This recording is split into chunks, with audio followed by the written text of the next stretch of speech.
Think gadget reviews, news, and all about it.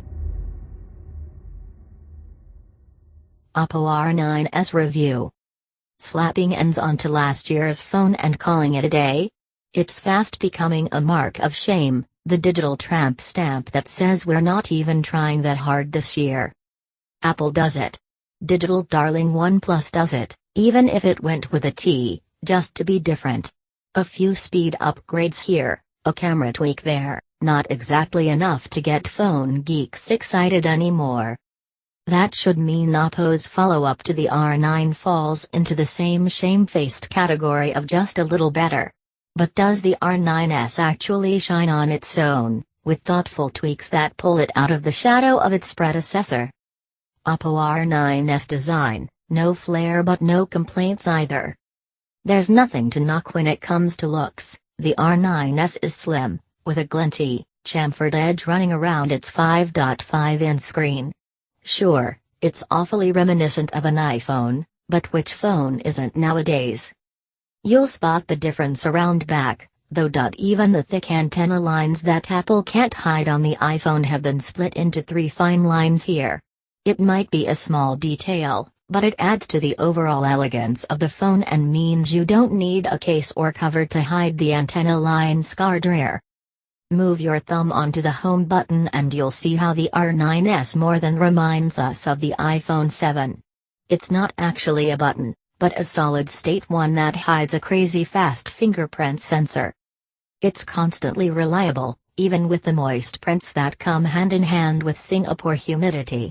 Oppo clocks it at 0.2 seconds, but honestly, all I know is that a tap both wakes and unlocks the phone like a really light sleeper.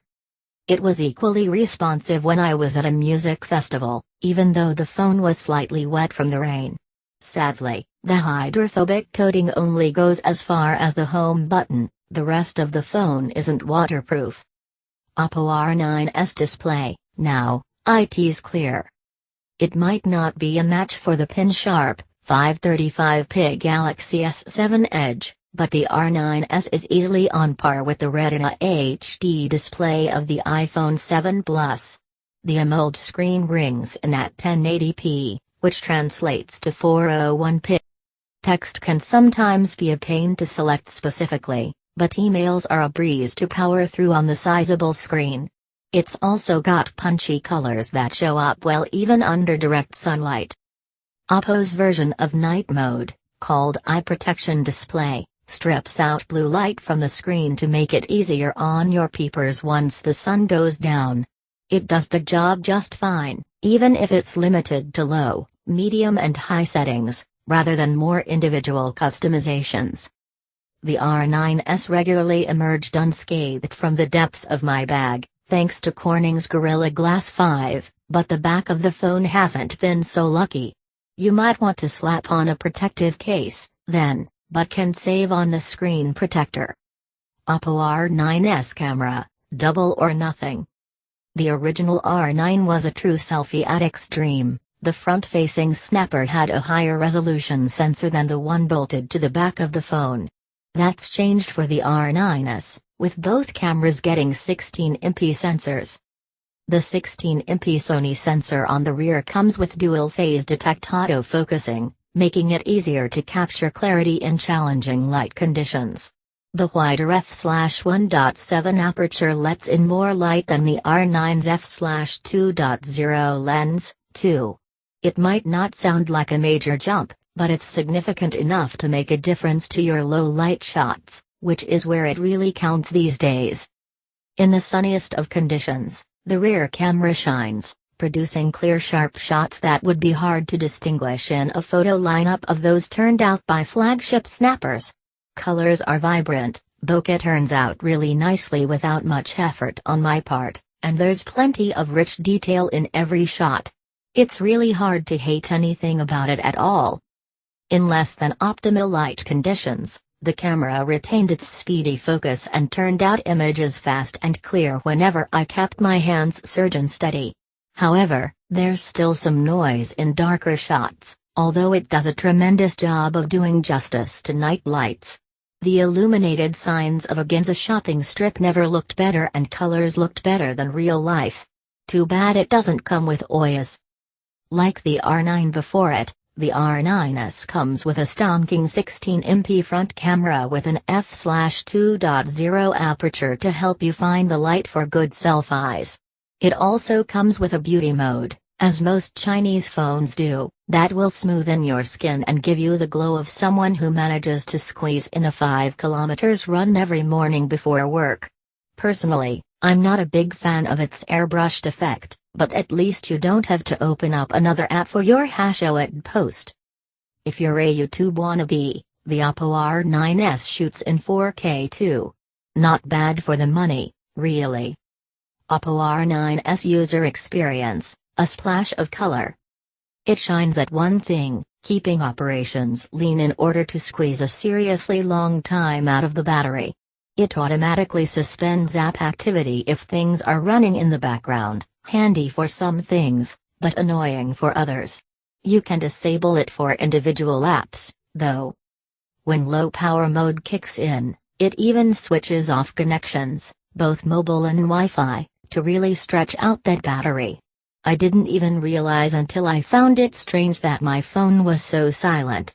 Don't be thinking that your R9s is damaged, it's just really efficient when it comes to power management.